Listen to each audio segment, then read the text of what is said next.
오후에 하나님 말씀 보도록 하겠습니다. 오후에 하나님 말씀은 요한복음 3장 요한복음 3장 3절로부터 8절까지 보도록 하겠습니다. 요한복음 3장 3절로부터 이제 8절 말씀입니다. 제가 받들어 읽겠습니다. 예수께서 대답하여 그에게 말씀하시기를 진실로 진실로 내가 너에게 말하노니 사람이 거듭나지 아니하면 하나님의 나라를 볼 수 없느니라고 하시더라. 니고데모가 주께 말씀드리기를 사람이 늙으면 어떻게 태어날 수 있나이까? 사람이 자기 어머니의 태에 두 번째 들어갔다가 태어날 수 있나이까? 라고 하니 예수께서 대답하시기를 진실로 진실로 내가 너에게 말하노니 사람이 물과 성령으로 태어나지 아니하면 하나님의 나라에 들어갈 수 없느니라. 육신으로 난 것은 육이요 또 성령으로 난 것은 영이니라. 내가 너에게 너희는 거듭나야만 한다고 말한 것을 이상히 여기지 말라. 바람이 임의로 불어서 네가 그 소리를 들어도 어디서 와서 어디로 가는지 알지 못하듯이 성령으로 난 사람은 모두 그와 같으니라고 하시더라. 우리가 잘 아는 그런 성경 내용입니다. 오늘 이 설교 주제가 성령과 구원, 이 거듭남에 대한 확실한 증거가 이제 오늘 설교 제목인데, 우리가 거듭남에 대해서 우리가 구원받는 데 있어서 성령께서 어떤 역사를 하고 사시는지 이 부분에 대해서 우리가 살펴보고자 합니다. 예수님께서는 이제 너희가 거듭나야 한다고 이런 말씀을 하셨지만 우리 오늘날 한국 교회는 이 거듭남을 제대로 가르치지를 못합니다. 지금도 여전히 이제 거듭남에 대한 정확한 이해가 부족한 그런 목사들이 많이 있습니다. 사실은 이제 오늘날처럼 이제 성경 용어 가운데 거듭남이란 단어가 막 일반인들에게조차 널리 사용되었던 적은 이제 별로 없었습니다. 그러나 거듭남이 이처럼 많이 사용되는데도 불구하고 거듭남에 대한 깨달음이 없는 시대입니다. 그 원인은 거듭난 경험이 없기 때문이에요. 거듭난 경험이 없으니까 거듭남이 무엇인지 잘 모르죠. 목사가 거듭남의 경험이 없으면 거듭남에 대해서 제대로 가르칠 수가 없겠죠. 이러다 보니까 구원받지 못한 교인들이 교회 안에 이제 넘쳐나게 되었습니다. 지성이면 감천이라는 미신적인 그런 종교심으로 이제 충성하고 섬겨서 천국을 가려고 하지만 그 끝은 지옥 불구덩이가 될 것입니다. 근데 거듭남의 용어가 혁신이나 또 변화, 구조조정 같은 그런 용어로 사용되는 것이 일반적인데, 그러나 이 거듭남은 이것들과는 동의어가 아니에요. 거듭남은 말 그대로 뭐냐, 다시 태어나는 거예요. 새로운 출생입니다. 부모의 모태에서 사람이 태어나는 것처럼 다시 한번 태어나야 된다 이거예요. 거듭남은 어떤 성격 개조나 인성 개발이나 종교심을 심어주는 것이 아니에요. 불교에서 말하는 다음 생에서 다른 생명체로 이제 윤회하는 것이나 정신 수양으로 어떤 깨달음을 얻었다는 그런 의미도 아닙니다. 성령으로 다시 태어난 것, 새로운 출생, 육신의 출생과 마찬가지로 또 한 번의 출생이에요. 우리는 육신의 아버지가 있듯이 영적인 아버지가 생겼음을 의미합니다. 이 일은 전적으로 성령의 사역이에요. 성령의 사역. 성령의 사역에 관해서 가장 잘 보여주는 성경은 이 요한복음에 다 들어있습니다. 방금 읽은 이 요한복음 3장은 우리를 그리스도 안에서 새로운 피조물로 변화시키시는 성령의 가장 중요한 사역인 이 성령과 구원의 관계를 설명을 해줍니다. 성령님은 하나님의 영이시죠.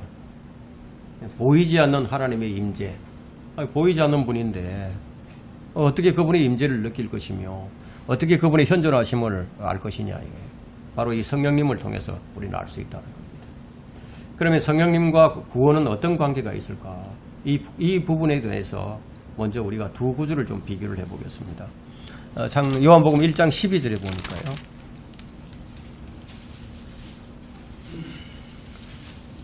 그러나 누구든지 그를 영접하는 사람들에게는 하나님의 아들들이 되는 권세를 주셨으니 즉 그의 이름을 믿는 사람들에게니라. 그들은 혈로나 육신의 뜻으로나 또한 사람의 뜻으로 나지 아니하였고 하나님에게서 난 사람들이라. 우리가 자식을 낳을 때 부부가 계획을 하죠. 자, 우리가 이런 딸을 하나 낳았으면 좋겠다. 아들을 하나 낳았으면 좋겠다. 이렇게 해서 이제 아이를 낳는단 말이에요. 그러면은 그 사람의 뜻이죠. 이런 사람의 뜻으로 나지 않는다는 거예요. 혈로나 육신의 뜻도 아니라는 거예요. 그 요한복음 또 3장 6절에는요. 우리 방금 읽었죠. 3장 6절에는 성령으로 난 것은 영이니라. 성령으로 난 것은 영이니라. 그래서 우리는 성령님이 이제 하나님이시라는 사실을 우리가 확인할 수가 있습니다. 그 성령님은 예수 그리스도와 마찬가지로 이제 하나님이신데, 한 구절 더 확인해 보겠습니다. 베드로전서 1장 3절을 한번 펼쳐보세요.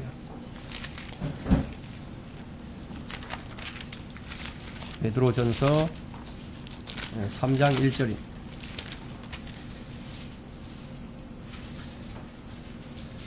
베드로전서 1장 23절입니다. 1장 23절.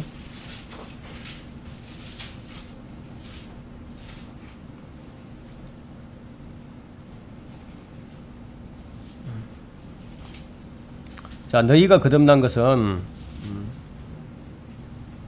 썩어질 씨로 된 것이 아니니 살아있고 영원히 구하는 썩어질 씨로 된 것이 아니라 썩지 아니할 씨로 된 것이니 살아있고 영원히 구하는 하나님의 말씀으로 되었느니라.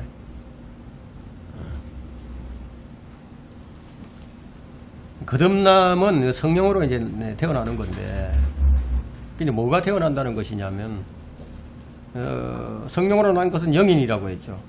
그러면 성경이 성경을 스스로 풀어줍니다. 뭐 다른 누구의 말에 귀를 기울일 필요가 없어요. 성경이 스스로 해석을 해주니까. 한쪽에서는 하나님에게서 난 것이라고 했어요. 또 한쪽에서는 성령으로 난 것이다. 그렇다면 이 둘이 하나죠. 같은 것이라는 거예요. 방금 읽었던 베드로전서 23장에는 하나님 말씀으로 거듭났다고 얘기합니다. 그럼 다 같은 것이죠. 이런 말씀으로 우리는 거듭남이 무엇인지 아는 거예요. 하나님에게서 나고 성령으로 나고 하나님 말씀으로 거듭나는 것. 성경은 거듭남을 이렇게 세 가지 형태로 이렇게 설명을 해줍니다. 예수님은 바리새인이요 또 이 유대인의 관원이었던 이 니고데모에게 사람이 다시 태어나지 않으면 하나님 나라를 볼 수도 없고 하나님 나라에 들어갈 수도 없다. 그런 말씀을 하셨는데, 그렇다면 거듭나는 일은 하나님의 나라에 들어갈 수 있는 유일한 자격 조건이 되는 거죠. 거듭나지 않으면 못 들어가니까. 그럼 기독교와 다른 종교의 차이점이 무엇입니까? 바로 이거예요. 거듭남이에요. 거듭남. 어떤 종교에도 거듭남의 진리는 없어요. 다른 종교에는 사람이 아무리 악하다 할지라도 개선하고 고치면 된다고 합니다. 교육으로, 철학으로, 종교와 수행으로 잠재되어 있는 것들을 개발시켜주고 마음속에 잠자고 있는 능력을 일깨워주고 정신을 각성해주기만 하면 된다고 믿기 때문에, 그래서 결코 거듭남이 무엇인지를 알지 못하는 거예요. 모든 종교는 인간의 심성 깊은 곳에는 신성의 불꽃이 있다고 얘기합니다. 신성의 불꽃. 이 선한 마음이 있다. 선한 근거가 있다. 이런 얘기를 합니다. 이 불교의 용어를 보면은 불성이라는 용어가 있고 성불한다 이런 얘기가 있죠. 모든 사람이 부처가 될 수 있다는 얘기거든요.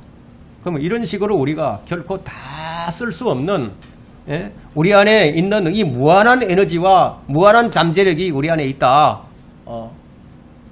이 사람들이 엉망이 된 것이 뭐냐? 자신 안에 있는 이러한 것들을 깨닫지 못하고 무지해서 이것들을 개발하지 못했기 때문이라고 합니다. 여러분, 소크라테스는 삼파술을 주창을 했습니다.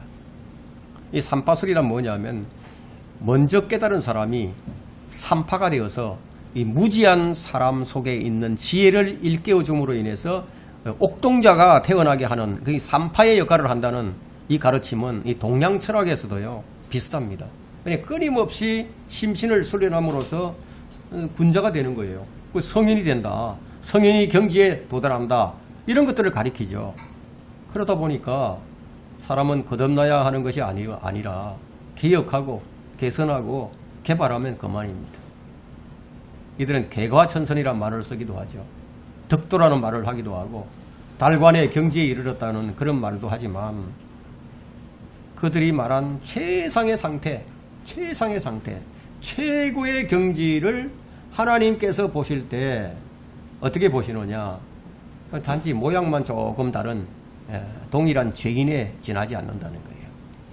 사람이 아무리 신의 경지에 오를 정도로 수행을 하고 또 깨우침을 얻었다고 해도, 무엇이 되었다고 하더라도 성경은 이렇게 말씀하십니다.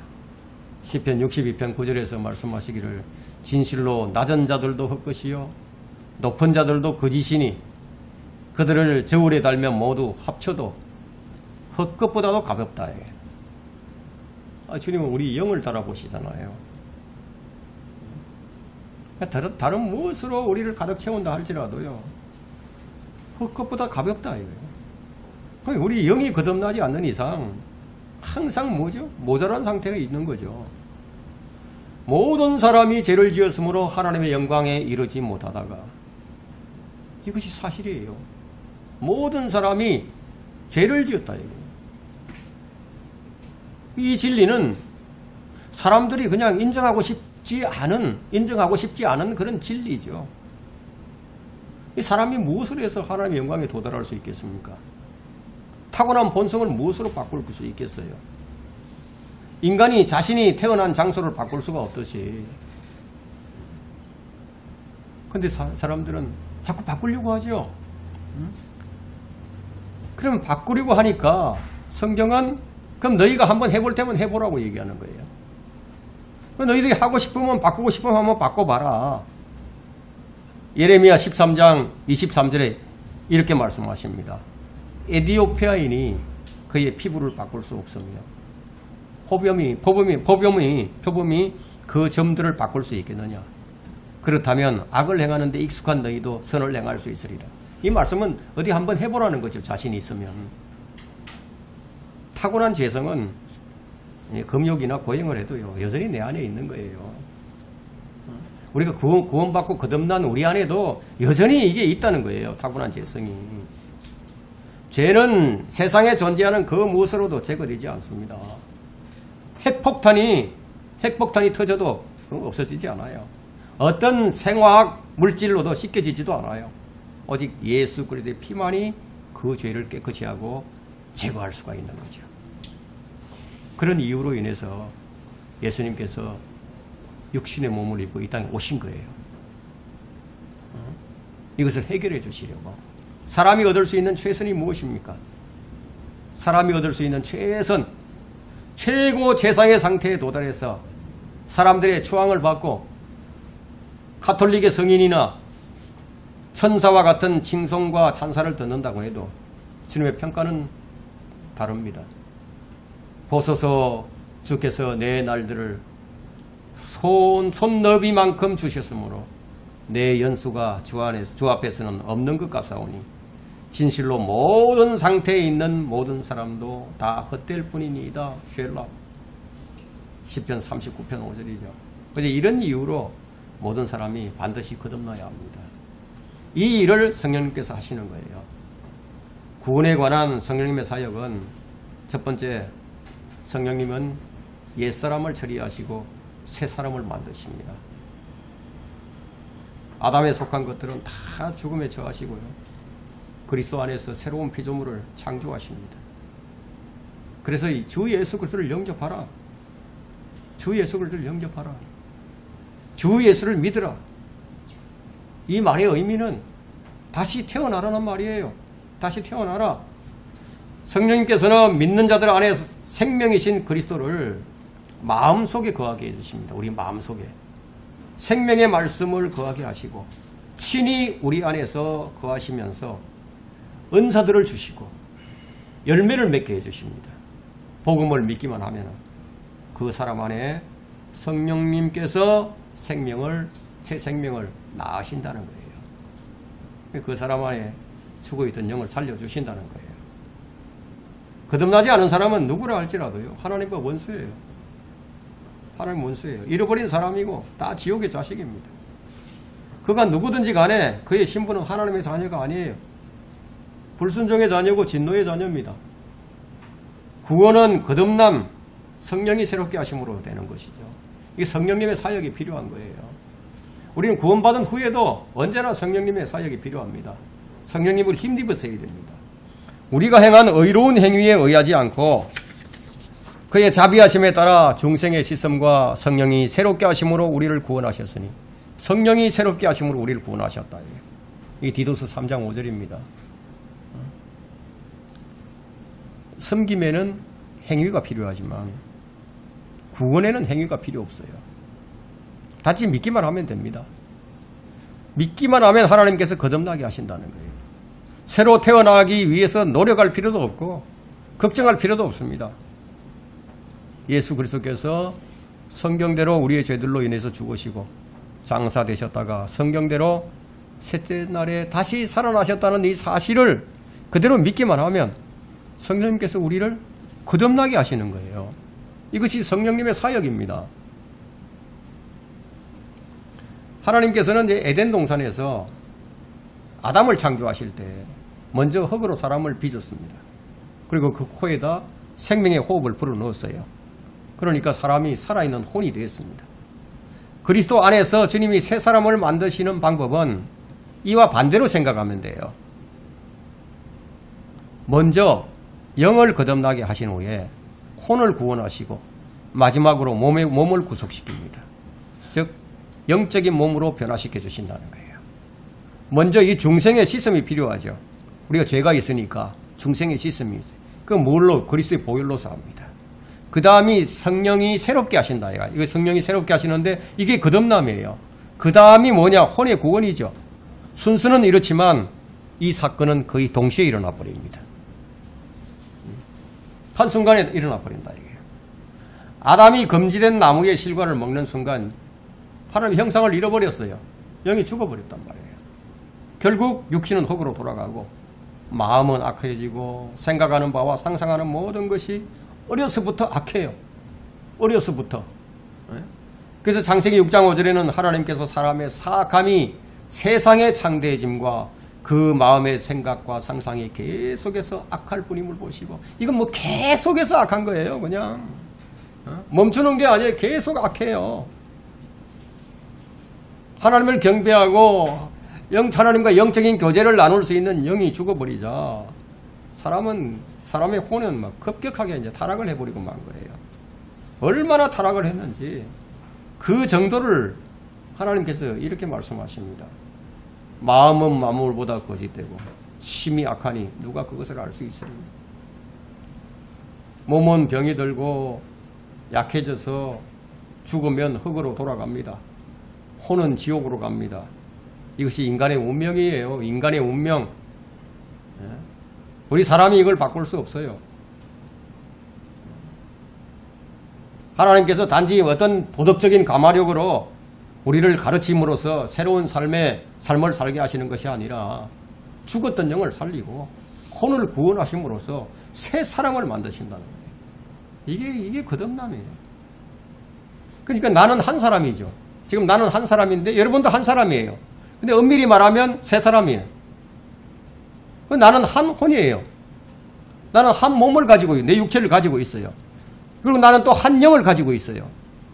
그럼 혼도 사람이고 영도 사람이고 몸도 사람이다. 그럼 주체는 뭐냐? 혼이다는 거예요. 주님은 우리 안에 새로운 창조의 사역을 하셨어요. 말씀의 씨앗을 통해서 생명을 주시고 성령을 통해서 다시 태어나게 하셨어요. 이것을 거듭남이라고 말합니다. 이것이 하나님의 창조 행위예요. 첫사람 아담을 만들 때와 마찬가지로 주님은 우리를 창조하신 거예요. 그리스도 안에 있는 우리는 모두가 다 새롭게 창조가 되었습니다. 여러분은 예수 그리스도를 믿는 순간 그 여러분 안에 영이 살아났어요. 새롭게 됐어요. 태어났단 말이에요. 그러니까 혼 몸과 분리되어 영적인 할례를 받았습니다. 우리에게 새 생명, 영원히 죽지 않는 영원한 생명을 우리에게 주셨어요. 이제 우리가 이 새로움 가운데서 행할 수 있게 된 거예요. 거듭나기 전에는 우리가 이 새로움 가운데서 행할 수가 없었습니다. 주님은 우리 안에 주신 새 생명, 새 사람이 있죠. 그 새 사람이 누군지 아십니까? 예수 그리스도예요. 새 사람을 우리에게 주셨어요. 이 세 사람에 대해서 말씀하시기를 하나님을 따라 의와 거룩함 안에서 창조된 세 사람을 입으라고 말씀하십니다. 세 사람을 입으라. 골로새서 3장 10절에는요. 그를 창조하신 분의 형상을 따라 지식 안에서 새롭게 된 사람을 입었으니, 그러니까 새 사람을 우리가 입었다는 거예요. 우리가 그리스도로 옷을 입었어요. 거듭남이란 우리의 문제가 행위의 문제가 아니라 생명의 문제예요. 뭔가 자꾸만 해서 되는 게 아니라 이건 생명의 문제, 출생의 문제라는 거예요. 여러분 안에 이런 역사가 있었다면 거듭난 거죠. 그래서 에베소서 2장 10절에는 우리는 그분의 작품이니 그리스도 안에서 선한 일을, 그리스도 예수 안에서 선한 일들을 위하여 창조되었느니라. 이 일들은 하나님께서 미리 정하시어 우리로 그것들 가운데서 행하게 하려 하신 것이라. 뭔가 우리가 할 일이 생겼어요. 이제 할 일이 생겼다. 이제.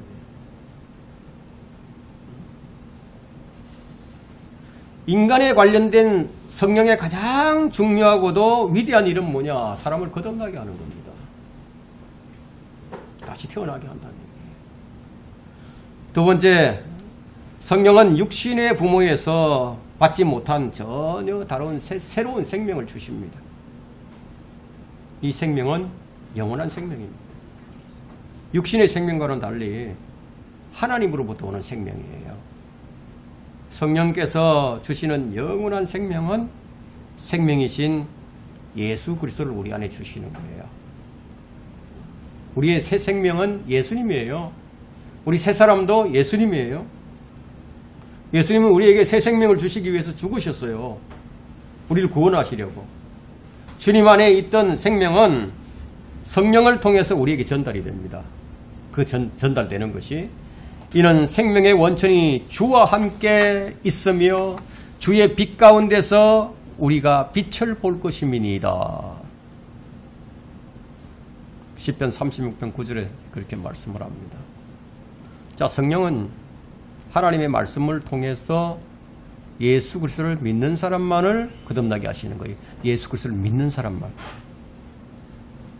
하나님의 말씀은 영적인 생명의 씨앗이고요. 성령님은 영원한 생명을 우리 안에 주십니다. 영생은 이제 믿음으로 말미암은 선물인데 값없이 주어지는 선물이죠. 거듭남은 일이나 어떤 행위가 아니라 우리가 생명이라는 사실을 우리가 분명하게 기억해야 됩니다. 이건 태어나는 거예요. 하나님의 씨가 내 안에 심어지는 거예요. 하나님의 씨가. 야고보서 1장 21절에 말씀하시기를 그러므로 너희는 모든 더러움과 넘치는 악을 벗어버리고 너희 혼들을 구원할 수 있는 심겨진 말씀을 온유함으로 받으라는 거죠. 심겨진 말씀. 우리 혼들을 구원할 수 있는 심겨진 말씀이 뭐죠? 이 성경 전체인가요? 예수 그리스도의 복음이죠. 예수 그리스도의 복음. 우리 혼들을 구원할 수 있는 것은 복음이에요. 복음. 말씀의 씨앗이 마음에 심어질 때, 그 복음이 우리 안에 심어질 때, 뭐 다른 말씀을 얘기하는 게 아니고 복음이 우리 안에 심어질 때요, 비로소 우리는 하나님의 본성에 동참하는 자가 되는 거예요. 말씀을 받는 것이 중요하죠. 그러니까 하나님께서 우리의 타고난 육신의 성품 대신에 하나님의 본성을 주셔서 새로운 성품으로 살아갈 수 있게 해주신 거예요. 여러분 베드로후서 1장 한번 펼쳐보세요. 베드로후서 1장 3절과 4절을 봅니다. 베드로후서 1장 3절과 4절. 즉 그의 신성의 능력이, 신성의 능력이라고 했죠. 신성, 성령이죠. 성령의 능력이 생명과 경건에 속한 모든 것을 우리에게 주심에 따라 우리를 영광과 덕에 이르도록 부르신 분에 관한 지식을 통해 그리 되기를 바라노라.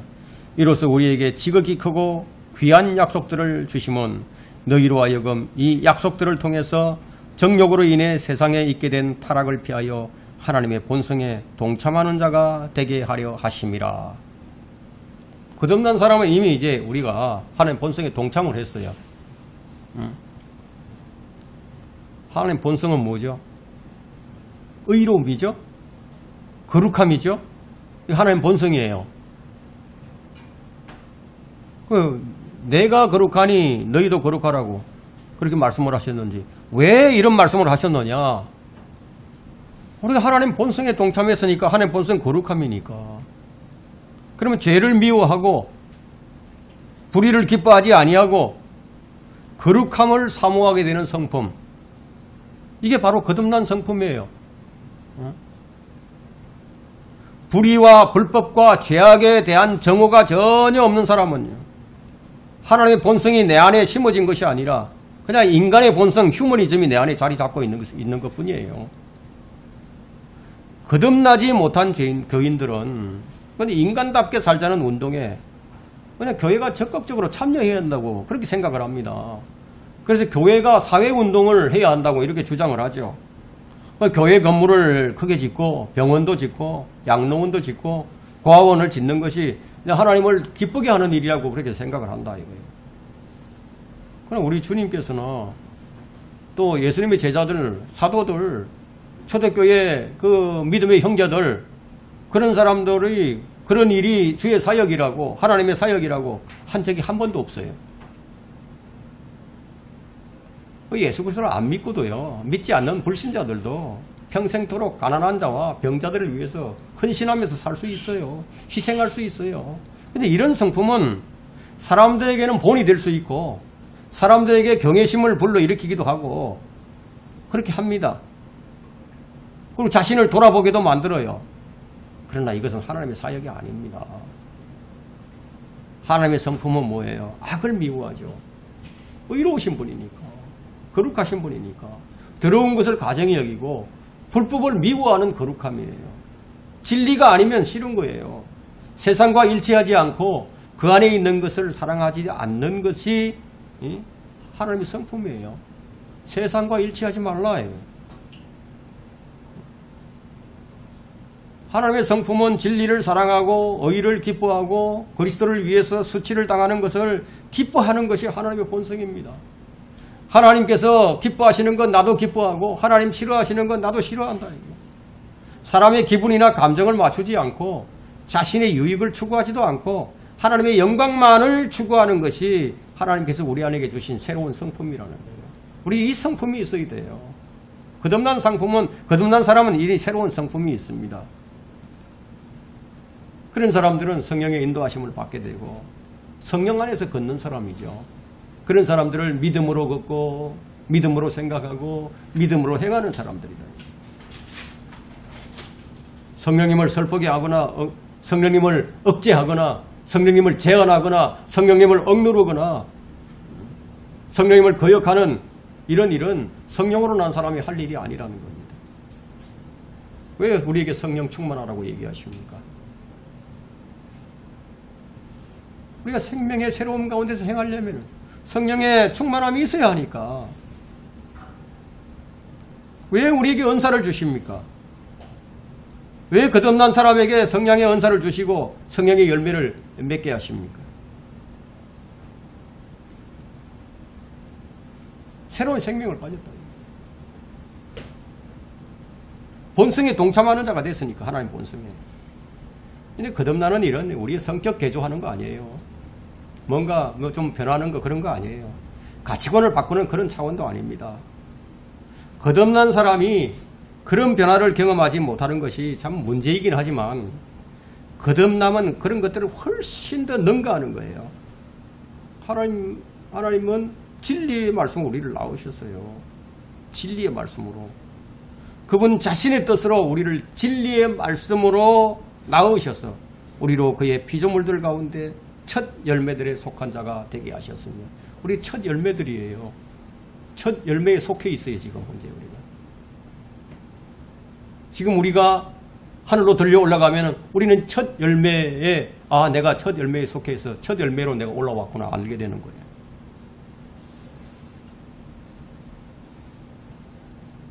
하나님께서 우리를 자신의 형상대로 우리를 낳으신 거예요. 하나님의 신성과 본성을 그대로 물려주신 거예요. 그러니까 우리 몸은 지금 하나님이 거하시고 살아계시는 이 성전으로 만들어 주신 거예요. 그럼 하나님에게서 난 자는 누구인가? 어떤 자가 하나님에게서 나느냐? 그분을 영접하는 사람, 그분의 이름을 믿는 사람이라고 합니다. 예수 그리스도를 믿는 자들이 하나님께로부터 태어납니다. 이것은 우리 영의 탄생을 얘기하는 것이지 우리 육신이 다시 태어난다는 것이 아닙니다.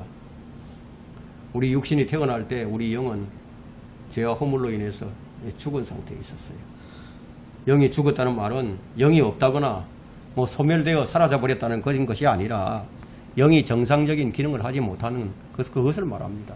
눈이 있지만 우리가 시력을 잃어버릴 수 있죠.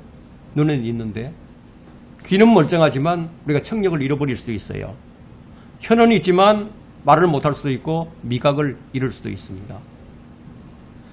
문둥병자들은 육체의 감각을 잃어버리듯이 감각이 없어요. 문둥병자는 아픈 것을 아프다고 바늘로 찔러도 아픈 것을 못 느껴요. 감각을 잃어버렸어요.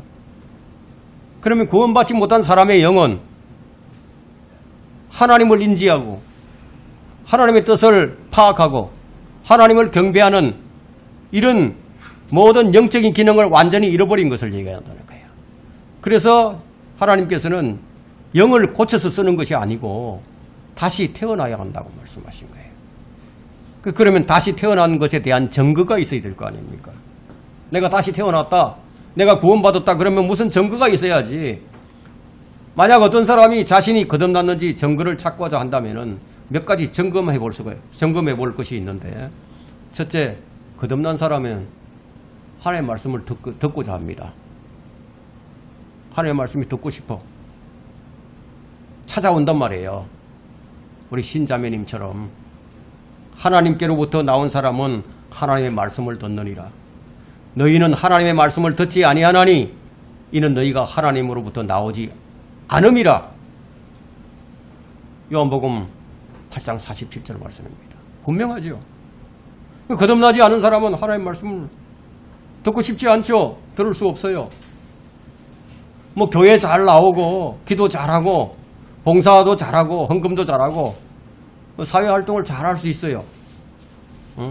그러나 그는 훌륭한 종교인은 될 수 있지만 그리스도인은 될 수 없어요. 태어나야만 하는 거예요. 새롭게. 성경의 사상, 성경의 메시지, 기독교 철학, 예수님의 정신 등에 대해서는 좋아하고 사랑을 하지만 하나님의 말씀 자체에는 흥미가 없을 수 있다는 거예요. 이런 사람들의 특징은 어떤 믿음을 가지고 있느냐? 부분적인 믿음을 가지고 있습니다. 여러분, 부분적인 믿음을 가졌다는 것은 어떤 것은 믿는데 어떤 것은 안 믿어. 예? 그건 뭔지 아십니까? 그건 자기 마음대로 믿는 거예요. 자기 좋을 대로. 지금 여기 본문의 말씀 보니까 하나님에게서 나는 사람은 반드시 하나님의 말씀을 듣고 믿는다고, 하나님의 말씀을 사랑한다고 얘기합니다. 왜냐? 거듭난 생명의 씨앗이 바로 하나님의 말씀이기 때문에. 사람이 어떻게 거듭나는가? 예수 그리스도를 믿음으로 거듭나는 거예요. 그러면 그 믿음은 어디에서 오는 것인가? 하나님의 말씀을 들으면서 온다는 거예요. 말씀을 들을 때 이 부분에 대해서 베드로는 정확하게 적시합니다. 그러니까 우리가 읽었어요. 베드로전서 1장 23절에 너희가 거듭난 것은 썩어질 씨로 된 것이 아니라 썩지 아니할 씨로 된 것이니 이는 살아있고 영원히 거하는 하나님의 말씀으로 된 것이니라. 이처럼 하나님의 말씀을 통하지 않고서는 거듭나는 일은 없다는 거예요. 이 사람들이 나는 꿈에서 보았다. 나는 꿈에서 봤고 나는 뭐 어떻게 환상을 좀 봤다. 나는 아주 뜨거운 체험을 했다. 나는 놀라운 기적을 경험했다.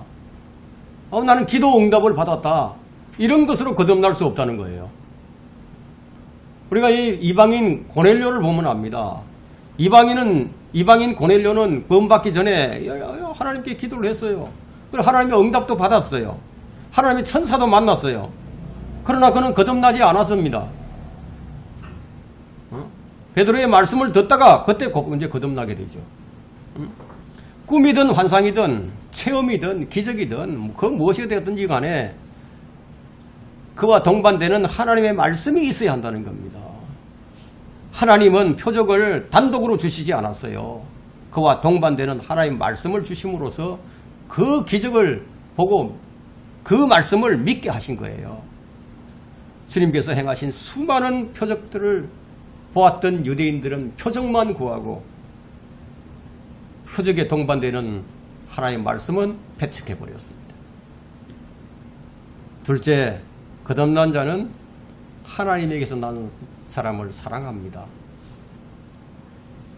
예수 그리스도가 그리스도이심을 믿는 사람은 누구나 하나님께로부터 태어났으며 낳으신 그분을 사랑하는 사람은 누구나 그분께로 태어난 자도 사랑하느니라. 요한일서 5장 1절의 말씀이죠. 이런 마음이 있느냐는 거죠. 이런 성품이 있느냐? 우리는 예수님을 어떻게 믿는가? 이건 참으로 중요합니다.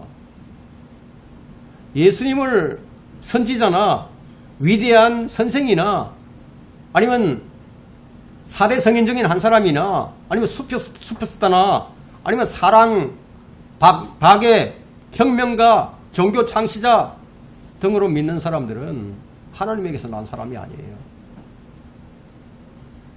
하나님께로부터 태어난 사람은 반드시 예수님을 주와 그리스도로 믿습니다. 주와 그리스도로. 여러분이 거듭난 증거를 스스로 찾아보고 싶다면 내 안에 형제들을 사랑하는 그 사랑이 있는가를 보면 됩니다. 사랑은 그리스도인의 표식이에요.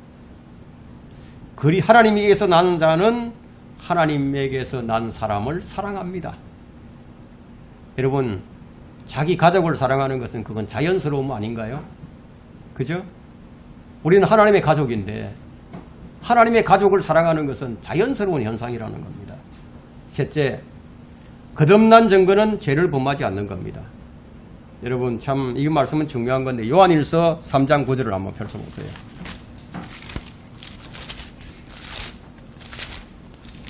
요한일서 3장 9절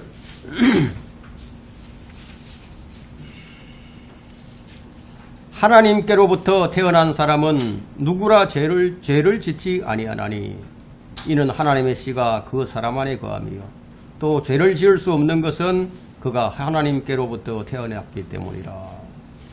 자, 여러분, 이 말씀에 선뜻 그냥 아멘 이렇게 할 수 없겠죠? 그죠? 여러분들도 죄를 지을 테니까. 그럼 이게 무슨 말이냐 이거예요, 이 말씀이. 이 말씀을 기준으로 해본다면은, 이 세상에 거듭난 사람이 어디 있겠어요? 아무도 없을 것 같죠? 베드로도 죄를 지었고, 요한도 죄를 짓고, 바울도 죄를 짓고, 바나바나 마가 등 믿음의 본이 되는 제자들도 다 죄를 지었는데, 그들은 서로 다투기도 하고, 형제들이 보는 앞에서 싸우고, 베드로는 외식을 하다가 바울에게 책망도 받았다. 그런데 이런 상황인데도 지금 사도 요한이 여기서 뭐라고 얘기하고 있습니까? 누구든지 하나님에게서 난 자는 죄를 범하지도 않고 지을 수도 없다고 이렇게 딱 단정을 하면서 얘기한다. 그러면 이 한 구절만 그런 것이 아니에요. 요한일서 5장 18절을 한번 보세요. 요한일서 5장 18절에.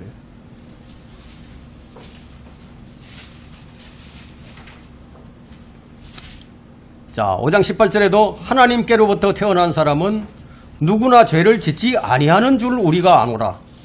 오히려 하나님께로부터 태어난 사람은 자신을 지키나니 그 악한 자가 그를 건드리지 못하느니라. 그렇다면 우리가 이런 말씀들을 어떻게 이해를 해야 되죠? 이 말씀을 이해를 해야죠. 도대체 무슨 말씀이냐. 구원받은 사람들도 죄를 짓는데 왜 이런 말씀이 주어졌느냐 이거예요. 하나님께로부터 태어난 우리는요, 몸과 혼과 영을 가지고 있습니다. 그런데 거듭난 영은 죄를 범하지 않아요. 거듭난 영은 죄를 범할 수 없어요. 왜냐하면 거듭난 영은 그리스도 안에서 새롭게 된 창조물이에요. 새로운 피조물이에요. 새 사람으로 불립니다. 이 사람은 결코 죄를 범할 수도 없고 범하지도 않아요. 하나님에게서 태어난 사람은 우리 몸이나 혼이 아니에요. 몸과 혼은 여전히 죄에 노출되어 있죠. 연약함으로 인해서 죄의 법을 때로는 섬기기도 합니다. 그러나 영은 그렇지 않아요. 새로운 생명은 죄성과 정반대예요. 하나님의 법을 기뻐하고 섬긴다 이거예요. 그럼 내 영은 그렇다 이거예요. 내 영은, 거듭난 내 영은 하나님을 기뻐하고 하나님의 법을 섬깁니다. 그 내 속사람을 따라서 하나님의 법을 즐거워한다고 로마서 7장 22절에 말씀하고 있죠. 몸은 어떠세요? 몸은 구속받기를 기다리는 중이죠. 혼은 구원을 받았어요. 비록 우리가 죄를 짓는다고 해도 그 죄는 우리 영에게는 미치지 못합니다. 여러분의 육신이 연약하고 만족할 만한 신앙생활을 하지 못한다 할지라도 여러분 안에 하나님의 법을 즐거워하는 마음이 있는가 하는 거예요. 이걸 묻는 거거든요. 그것이 중요하죠. 내 영이 내가 주의 법을 따라서 섬기지 못하는 내 자신을 보고 안타까워한다 이거예요. 그것으로 인해서 괴로움이 있을 수는 있지만 그렇지만 주님의 말씀에 대해서는 늘 반응이 뭐냐? 아멘이다 이거예요. 아멘. 그렇게 받는 거예요. 주의 말씀을 기뻐하고 주님을 두려워한다면은 그런 것들이 바로 거듭난 증거라고 할 수 있는 겁니다. 넷째, 거듭난 자는 영적 전쟁을 합니다. 우리 안에 거하시는 성령께서는 우리 육신을 거슬러서 대적하면서 싸우십니다. 육신은 성령을 대적해서 싸웁니다. 육신은 성령을 거슬러 욕심을 부리며 성령은 육신을 거슬리나니 이들은 서로 반목하여 너희가 하고자 하는 것을 하지 못하게 하느니라. 갈라디아서 5장 17절에 말씀하고 있죠. 그래서 우리는 어떤 성경의 어떤 한 구절만 딱 골라가지고 그것만 가지고 그냥 이렇게 해석을 할 것이 아니라 거기에 짝이 되는 여러 구절들을 찾아서 과연 그것이 무엇을 말씀하고 있는지 이걸 우리가 간파를 해야 됩니다. 거듭난 성도는 두 가지 성품이 있어요. 옛 성품과 새 성품이 있어요. 옛사람, 새사람이 있어요. 거듭난 영이 강건해지고 성령의 인도함을 따라서 살게 되면 우리가 육신의 행실을 죽일 수 있어요. 성경은 분명히 말씀하십니다. 그러므로 땅 위에 있는 너희 지체들을 죽이라. 곧 음행과 부정과 사욕과 악한 색욕과 탐심이니 탐심은 곧 우상숭배니라. 이런 성품을 죽여야 된다. 어떻게 죽이는 거예요? 성령을 통해서 말씀의 칼로 죽인다. 날마다 죽임으로써 처리를 한다는 거예요. 이것의 의미를 아는 사람이 바울이죠. 그래서 바울은 나는 매일 죽노라고. 이것은 하나님을 알지 못하는 티베트의 그 라마성들이나 인도의 요가들, 힌두교들, 불교도들이 종교적으로 수행을 삼고 하는 그런 고행이나 금욕과는 완전히 다른 것이다. 땅에 있는 우리 지체를 죽이자. 이것은 우리 자신이 죽이는 자가 우리 자신이 아니에요. 내가 내 지체를 죽이지 못해요. 여러분 아무리 여러분 지체를 죽이려고 해보세요. 죽여지나 안 죽어진다고. 그럼 어떻게 해야 되느냐? 성령을 통해만 죽일 수 있어요. 그래서 너희가 육신을 따라 살면 죽을 것이나 성령을 통하여 몸의 행실을 죽이면 살리라. 성령을 통해서 몸의 행실을 죽이라고 말씀하고 있다는 거죠. 그럼 우리가 얼마나 기도가 필요한지 여러분 이제 이해가 될 겁니다. 왜 기도를 해야 되는지. 성령께서는 우리의 육신의 정욕을 모두 그리스도의 십자가로 처리를 해버리십니다. 십자가에서 흘리신 예수 그리스도의 피와 그 죽음이 믿는 우리 안에서 실존적으로 역사를 하게 해주신다는 겁니다. 그렇게 해서 몸의 행실, 땅에 있는 지체를 죽이는 것이지 무슨 수도성들처럼 명상이나 엄격한 규율이나 금식이나 이 주문 따위로 하는 것이 아니에요. 그리스도께 속한 사람은 그 육신을 욕정과 정욕과 함께 십자가에 못 박았느니라.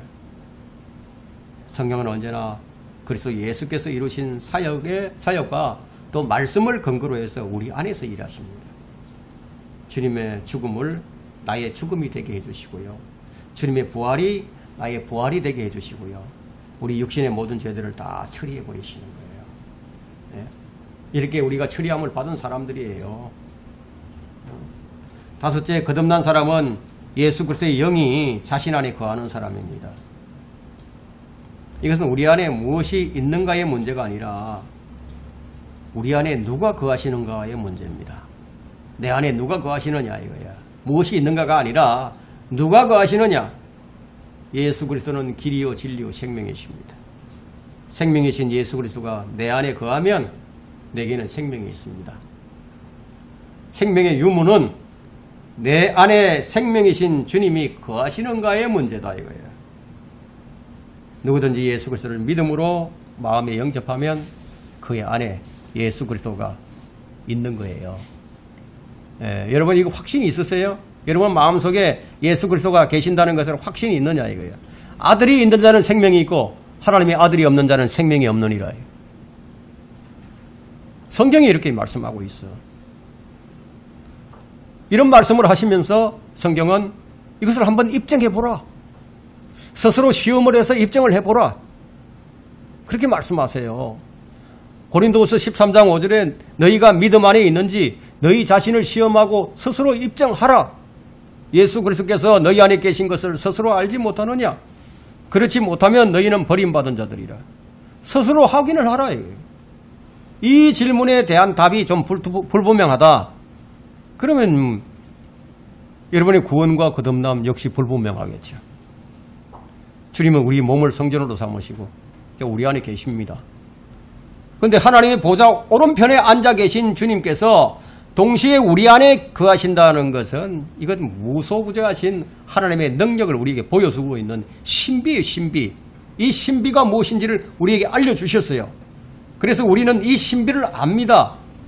골로새서 1장 27절에 보니까 하나님께서는 이들에게 이방인들 가운데서 이 신비의 영광의 풍요함이 어떠한지를 알리고자 하셨으니 이 신비는 너희 안에 계신 그리스도시요 곧 영광의 소망이라. 그리스도가 우리 안에 거하시는 것이 신비의 미스터리예요. 내 안에 누가 있는가? 여러분 사람들마다요 그들 안에 있는 누군가가 달라요. 누가 있는가 다르다고. 점쟁이나 무당들 보세요. 마법사들. 그들 안에는 누가 있어요? 마귀가 있죠. 그 마귀의 지시를 받고 하는 거죠. 이 세상에 많은 영들이 있어요. 거듭난 성도들 안에는 모든 것들보다도 더 크신 주님이 거하신다. 그래서 요한일서 4장 4절에 어린 자녀들아 너희는 하나님께 속하였고 또 그들을 이겼으니 이는 너희 안에 계신 분이 세상에 있는 자보다 더 크시기 때문이라. 주님이 거하셔야만이 거듭난 사람이라는 겁니다. 주님은 십자가를 목전에 두고 이 진리를 제자들에게 집중적으로 가르칩니다. 포도나무와 가지의 비유로서 가르치신 이 진리는 오늘날 이 성도들의 영적 삶에서 가장 귀한 진리 가운데 하나예요. 붙어 있어야 된다 이게. 특별히 열매를 맺기를 바라는 성도들에게 이보다 더 크고 좋은 귀중한 진리는 없는 거예요. 여러분 요한복음 15장 한번 펼쳐보세요. 요한복음 15장 4절로부터 6절까지를 봅니다. 4절부터 6절까지 내 안에 거하라. 그러면 나도 너희 안에 거하리라. 가지가 포도나무에 붙어 있지 아니하면 스스로 열매를 맺을 수 없듯이 너희도 내 안에 거하지 아니하면 역시 그렇게 되리라. 나는 포도나무요 너희는 그 가지들이라. 그가 내 안에 내가 그 안에 거하면 그 사람은 많은 열매를 맺느니라. 이는 나를 떠나서는 너희가 아무것도 할 수 없기 때문이라. 나를 떠나서는 아무것도 할 수 없다는 거죠. 내 안에 거하지 아니하는 사람은 가지처럼 버려져 말라버리노니라. 그러면 사람들이 그것들을 거두어 불 속에 던질 것이요 그것들은 타버릴 것이라.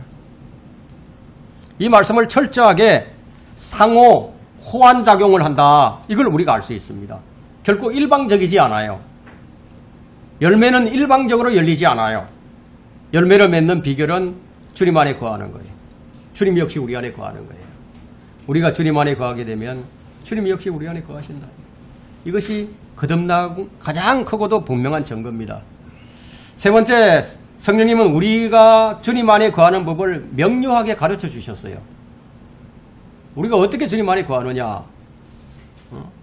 요한일서 4장 15절과 16절에는 두 가지가 나오는데 요한일서 4장 15절과 16절에는 두 가지가 나옵니다. 누구든지 예수를 하나님의 아들이라 시인하면 하나님께서 그 사람 안에 거하시고, 자, 이게 중요하죠? 누구든지 예수를 하나님의 아들이라 시인하면 하나님께서 그 사람 안에 거하시고 그도 하나님 안에 거하느니라. 하나님께서 우리를 향해 가지신 그 사랑을 우리가 알고 또 믿었으니 하나님은 사랑이시라. 사랑 안에 거하는 사람은 하나님 안에 거하고 하나님께서도 그 사람 안에 거하시느니라. 이렇게 우리가 아는 거죠. 안다 이거예요. 이 말씀을 통해서 여러분은 주님이 내 안에 거하고 계신지, 주님께서 또 내가 주님 안에 거하는지 이거 분명히 안다는 거죠. 첫째, 누구든지 예수님께서 하나님의 아들이심을 시인하면 하나님께서 그 사람 안에 거합니다. 그 사람 역시 하나님 안에 거합니다. 이건 너무 단순하고 쉬운 거예요. 주님 안으로 우리가 들어가려고 갖은 수고와 노력을 해야 되는 것이 아니라 우리가 하나님 안에 들어가고 하나님이 우리 안에 들어오는 것은 마치 방문을 열고 들어가고 나오고 하는 것만큼 쉽다는 거죠. 방문을 열고 들어가는 것처럼. 믿기만 하면 되니까. 둘째, 하나님의 사랑 안에 거하는 자는 하나님 안에 거합니다.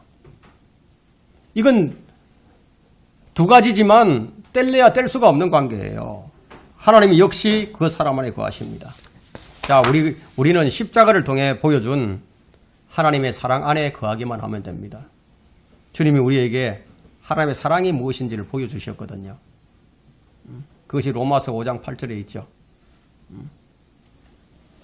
그것이 온전한 사랑이에요. 십자가에서 보여주셨어요. 하나님의 사랑이 무엇인지. 로마서 5장 8절에 보니까 우리가 아직 죄인이었을 때, 우리가 구원받기 전이었을 때 그리스도께서 우리를 위하여 죽으심으로써, 십자가에서 죽으셨죠? 하나님께서는 우리를 향한 그의 사랑을 나타내셨느니라. 죽음으로써 보여준 사랑이에요. 죽음으로써. 그 사랑을 직접 보여주신 분이 누구냐? 예수 그리스도예요. 그래서 그분을 믿는 사람이면 이 말씀을 이해하기가 쉬워요.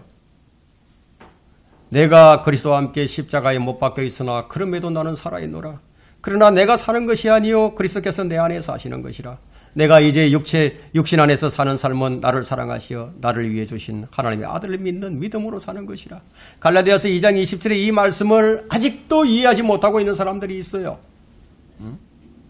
우리는 예수 그리스도를 믿을 뿐 아니라 나를 향하신 하나님의 사랑을 믿어요. 나를 사랑하여 나를 위해서 자신을 주신 하나님의 아들을 믿을 때 비로소 여러분은 하나님 안에 거하게 된다는 거예요. 또 한 구절을 우리가 찾아볼까요? 요한복음 6장 56절입니다.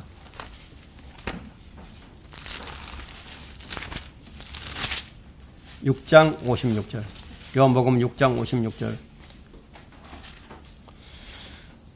내 살을 먹고 내 피를 마시는 자는 내 안에 거하며 나도 그 사람 안에 거하느니라. 자, 이 말씀이 딱 주어지니까 이 로마 가톨릭은 이 말씀을 오해해가지고 미사 때마다 이 빵을 마시는 거예요. 포도주를 마신다 이거예요. 네, 그런 말씀이 아닌데 그렇게 오해를 하죠. 주님이 내 살과 내 피를 말씀하신 것은 주님께서 성육신하신 하나님이신 것과 아담의 피를 물려받은 인간이 아니라 하나님의 피를 가지신 분이란 사실을 믿을 때 주님께서 내 안에 거하신다는 말씀이에요. 이제 여러분은 스스로 자신이 주님 안에 있는지, 주님께서 내 안에 계시는지 점검을 할 수 있었고 확정할 수 있을 것입니다. 만약 위의 것들을 우리가 점검해서 아니다 싶으면요, 이 시간 즉시 우리가 복음을 믿고 예수 그리스도를 나의 구주로 영접하면 됩니다. 나를 위해서 자신을 주신 하나님 사랑, 예수 그리스도 그분이 나의 죄를 대신해서 십자가에서 피 흘려 죽으셨구나. 내가 지옥에 갈 수밖에 없는 죄인이었는데 나를 위해서 주님께서 대신해 주셨으니까, 이것을 우리에게 값없이 주신다고 하셨으니까 내가 이것을 이제 믿겠습니다. 내가 이것을 믿습니다. 그 순간 거듭나버린 거예요. 그 순간에 거듭난 거예요. 주님께서 들어오시는 거예요.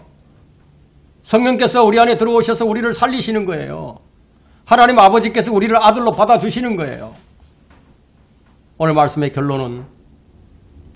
결론이에요. 성령은 구원과 어떤 관계가 있느냐?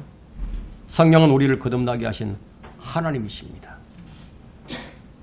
이 점을 믿으면요, 성령에 대한 진리를 바르게 알고 믿는 거예요. 성령님은 진리이십니다. 성령님은 진리의 영이십니다.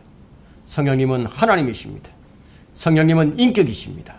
성령님은 교제하시는 분이세요. 우리는 성령 안에서 교제를 합니다. 성령님은 자신의 성경의 저자이십니다. 이 성경을 기록하신 분이에요. 성령님은 말씀에 호흡을 불어넣으시는 분이에요. 성령님은 말씀을 통해서 하나님이 기쁜 것들과 예수 그리스도를 우리 안에 계시해 주시는 분이십니다. 성령님은 우리를 거듭나게 하시는 하나님이십니다. 영적 생명을 주시고 우리를 낳으신 분이십니다. 구원을 우리가 어떻게 받는가? 복음을 통해서 구원받습니다. 복음 안에는 이런 모든 것들이 함축되어 있어요. 이 복음 안에서 이루어진다는 거예요. 여러분, 이 복음이 무엇인지를 정확히 알고 다른 사람들에게 전달을 해줘야 됩니다. 아직 자신이 구원의 확신이 없다면요, 지금 주님이 영접하면 돼요. 지금까지 우리는 제가 설명한 것을 간략하게 제가 정리를 해서 말씀을 드렸습니다. 우리가 성령을 이렇게 알고 믿으면 성령에 대해서 성경적으로 정확하게 알고 믿는 거예요. 성령은 누구십니까? 성령이 어떤 분이십니까? 이 점을 바로 알고 우리가 믿음으로 성령님의 인도함을 받고 우리가 성령님께 순복하고 충만함을 받아서 우리 모두가 열매 맺는 성도들이 되셔야 할 것입니다. 예.